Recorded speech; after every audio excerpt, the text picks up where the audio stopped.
샬롬, 좋은 아침입니다. 오늘 말씀은 역대하 26장입니다. 제가 말씀 읽겠습니다.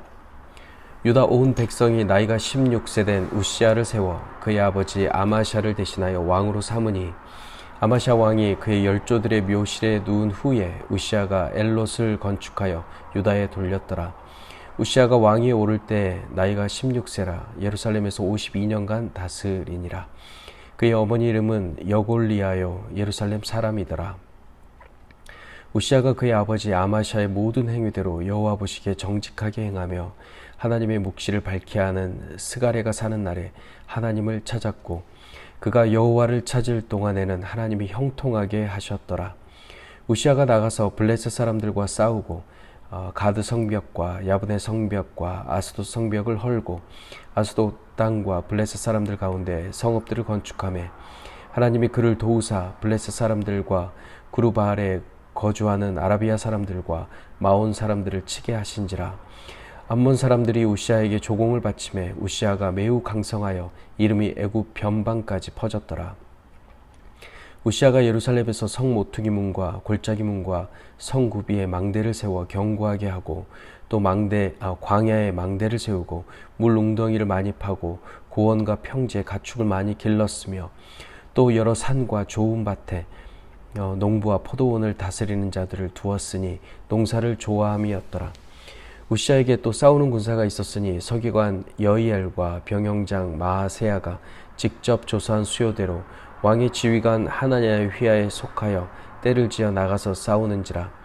족장의 총수가 2600명이니 모두 큰 용사요 그의 휘하의 군대가 30만 7500명이라 건장하고 싸움에 능하여 왕을 도와 적을 치는 자이며 우시아가 그의 온 군대를 위하여 방패와 창과 투구와 갑옷과 활과 문맷돌을 준비하고 예루살렘에서 재주 있는 사람들에게 무기를 고안하게 하여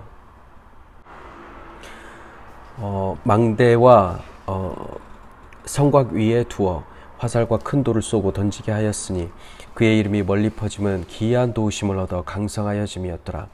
그가 강성하여짐에 그의 마음이 교만하여 악을 행하여 그의 하나님 여호와께 범죄하되 또 여호와의 성전에 들어가서 향단에 분향하려 한지라.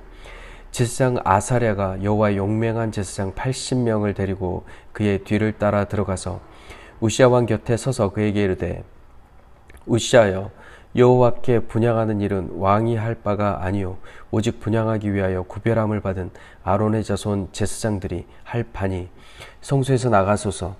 왕이 범죄하였으니 하나님 여호와에게서 영광을 얻지 못하리이다. 우시아가 손으로 향로를 잡고 분향하려 하다가 화를 내니 그가 제사장에게 화를 낼 때 여호와의 전 안 향단 곁 제사장들 앞에서 그의 이마에 나병이 생긴지라. 대제사장 아사랴와 모든 제사장이 왕의 이마에 나병이 생겼음을 보고 성전에서 급히 쫓아내고 여호와께서 치심으로 왕도 속히 나가니라. 우시아 왕이 죽는 날까지 나병 환자가 되었고 나병 환자가 되매 여호와의 전에서 끊어져 별궁에 살았으므로 그의 아들 요담이 왕궁을 관리하며 백성을 다스렸더라. 우시아의 남은 시종 행적은 아모스의 아들 선지자 이사야가 기록하였더라. 우시아가 그의 조상들과 함께 누움에 그는 나병 환자라 하여 왕들의 묘실에 접한 땅 곧 그의 조상들의 곁에 장사하니라. 그의 아들 요담이 대신하여 왕이 되니라. 아멘. 아마샤 왕이 죽고 그의 아들 우시아가 16세에 왕이 오릅니다. 우시아는 그의 52년 통치 기간 중 초반 25년은 아버지 아마샤와 함께 공동 통치를 했습니다.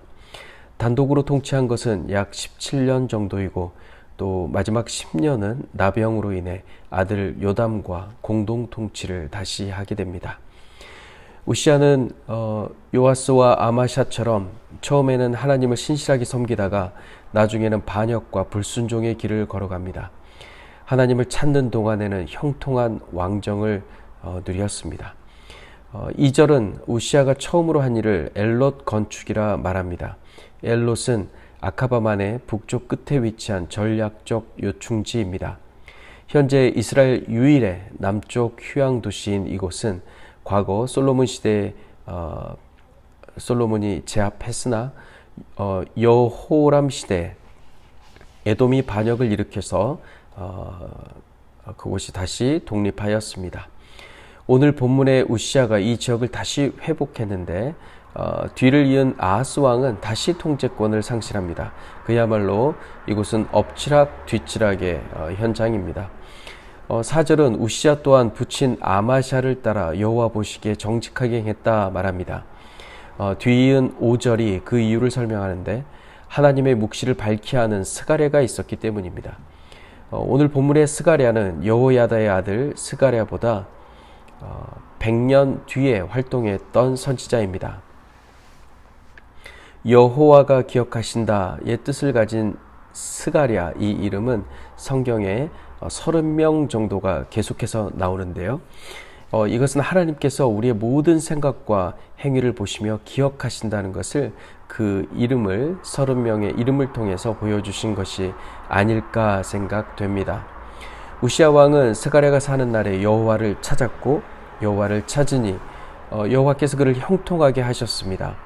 히브리어로 찰락인 이 형통은 말 그대로 모든 것이 다 잘 된다는 뜻입니다. 이 설교를 들으시는 성도님들도 하나님의 말씀 안에 거하시며 형통한 하루 되시길 축복합니다. 하나님이 어떻게 형통케 하시는지 6절부터 계속해서 이어집니다. 에벤에셀의 하나님께서 그를 도우시니 우시아는 블레셋과 싸워 가스 성벽, 야브네 성벽, 아스돈 성벽을 헐고 그 땅에 성벽을 건축합니다. 그리고 구르발에 거주하는 아라비아와 마온 사람들을 치고 또 암몬은 우시아에게 조공을 바치기까지 합니다. 주께서 형통케 하시고 주께서 도우시니 우시아가 솔로몬 때처럼 매우 강성하여 그 이름이 애굽 변방까지 퍼집니다.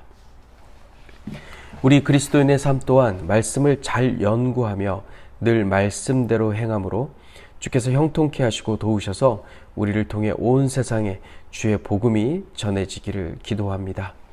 형통과 도우심을 입은 우시아 왕과 나라가 매우 강성해지고 거침없이 확장됩니다. 예루살렘의 성 모퉁이 문과 골짜기 문과 성읍의 망대를 세워 견고하게 합니다.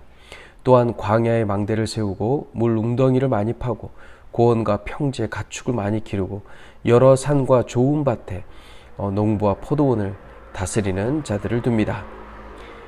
이에 대해 싸우는 큰 용사로서 군대를 이끄는 족장이 2600명이나 되고 그 휘하의 군대가 37만 7500명에 이릅니다. 그리고 그 모두에게 방패와 창과 투구와 갑옷과 활과 물맷돌이 제공됩니다. 재주 있는 사람들이 무기를 고안하며 화살을 만들고 큰 돌을 쏘고 던집니다. 이 모든 성공은 하나님께서 요시야를 형통하게 하셨고 도우셨기 때문입니다. 물론 그 뒤에는 묵시를 밝히 하는 선지자 스가랴가 있었기 때문입니다. 스가랴의 지도 아래에 우시야는 하나님을 찾고 의지하며 살아가게 된 것입니다. 이제 본문 후반부로 이동하겠습니다. 안타까운 소식이 전해집니다. 그가 강성하여짐에 그의 마음이 교만해진 것입니다. 말씀을 지키면 하나님께서 도우셔서 형통하게 또 강성하게 하십니다. 그러나 강성해진 그리스도인은 교만해지고 죄를 범합니다. 강성해진다는 것은 숫자가 많아지고 재정이 풍성해진다는 뜻인데 우리 한국 교회의 현실을 보는 것 같아 매우 안타깝습니다. 강성해진 우시아 왕은 스스로 성전에 들어갔고 향단에 분향하려 합니다. 이것은 말씀에 분명히 기록되어 있는 범죄입니다. 하나님은 아론 자손에게만 향단에 분향하는 일을 맡기셨는데 유다 자손인 우시아 왕이 이를 어긴 것입니다. 모세 때에도 고라 자손이 자신들에게 제사장 직분을 달라 외치며 성소에서 분향하려다 불에 삼켜지고 땅에 빠진 적이 있습니다. 사랑하는 성도 여러분, 무엇이 교만일까요? 성경이 말하는 교만은 무엇입니까? 말씀을 어기는 것이 교만입니다. 우시아 왕은 스스로 교만하여 말씀을 어깁니다. 하나님은 그에게 왕의 직분만을 허락하셨는데 오늘 그는 제사장 직분을 스스로 취하려 합니다. 레위 지파에게 맡겨진 일을 유다 지파인 우시아가 행하려 한 것입니다. 제사장 아사랴가 용맹한 제사장 80명을 데리고 들어가서 왕에게 말합니다. 분향하는 일은 왕이 할 바가 아닙니다. 성소에서 나가소서라고 말합니다. 아니 이것은 명령입니다. 왜냐하면 오늘 아사랴는 히브리어 야차의 명령형인 체를 사용하여 왕에게 나가라 라고 강하게 명령조로 말하고 있기 때문입니다. 하나님의 나라에서는 각자 맡은 역할에 따라 존귀하게 쓰임받습니다. 이 아사랴도 자신의 역할을 존귀히 여기며 사명을 다하고 있는 것입니다. 하지만 제사장의 제지에도 불구하고 우시아가 화를 냅니다. 그의 행동은 성소와 제사장직에 대한 하나님의 명령을 경시하고 무시하는 태도입니다. 우시아가 화를 낼 때 그의 이마에 나병이 생기고 그는 이젠 급기야 성전에서 쫓겨납니다. 우시아는 이후 10년 동안 별궁에 거하며 죽음을 기다리다가 조상들의 묘에 묻히게 됩니다. 베드로 사도는 이렇게 말했습니다. 그러나 너희는 택하신 족속이요 왕 같은 제사장들이요 거룩한 나라요 그의 소유된 백성이니. 아멘.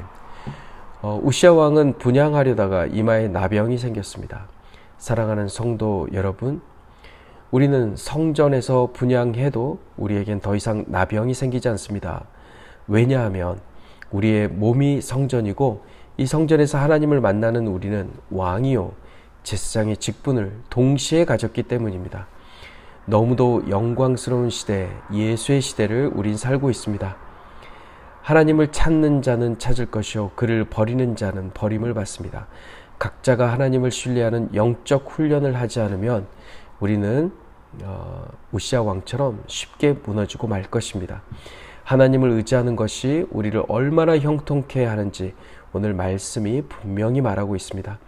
각자가 끊임없이 말씀을 읽고 삶의 바르게 적용하는 것을 훈련함으로 하나님이 허락하신 형통한 복을 오늘 하루 풍성히 누리시길 주님의 이름으로 축복합니다. 샬롬.